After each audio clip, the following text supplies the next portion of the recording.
Welcome to HW International.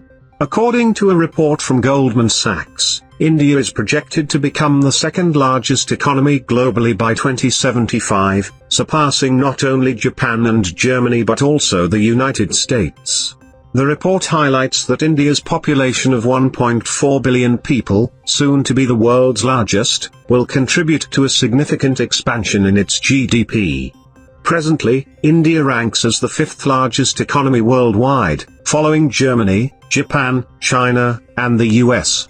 Santanu Sengupta, the economist from Goldman Sachs Research, explains that India's dependency ratio, a measure of dependence compared to the working age population, is expected to be one of the lowest among regional economies. This suggests a higher proportion of working-age adults capable of supporting both the younger and elderly populations. Sengupta emphasizes the importance of maximizing the potential of India's rapidly growing population by boosting labor force participation. He predicts that India will maintain one of the lowest dependency ratios among major economies for the next 2 decades. He further adds that this is an opportune time for India to focus on establishing manufacturing capacity, promoting service growth, and investing in infrastructure.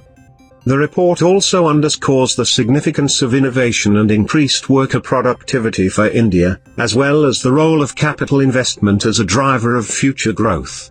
It states that with declining dependency ratios, rising incomes, and a more developed financial sector, India's savings rate is expected to rise due to favorable demographics. The report acknowledges the government's efforts in this regard and highlights the favorable conditions for a private sector capital expenditure cycle, given the healthy balance sheets of private corporations and banks in India. However, the report highlights a potential downside risk to India's economic growth if the labor force participation rate does not increase. It notes that the labor force participation rate in India has declined over the past 15 years, particularly among women. The report suggests that creating more opportunities, especially for women, could boost the labor force participation rate and further enhance potential growth.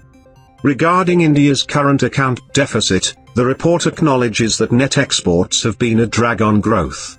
However, it highlights that service exports have helped mitigate the impact on current account balances.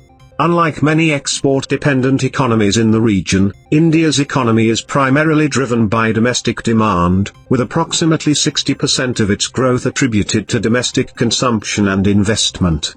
For more such news and updates, subscribe to HW News English.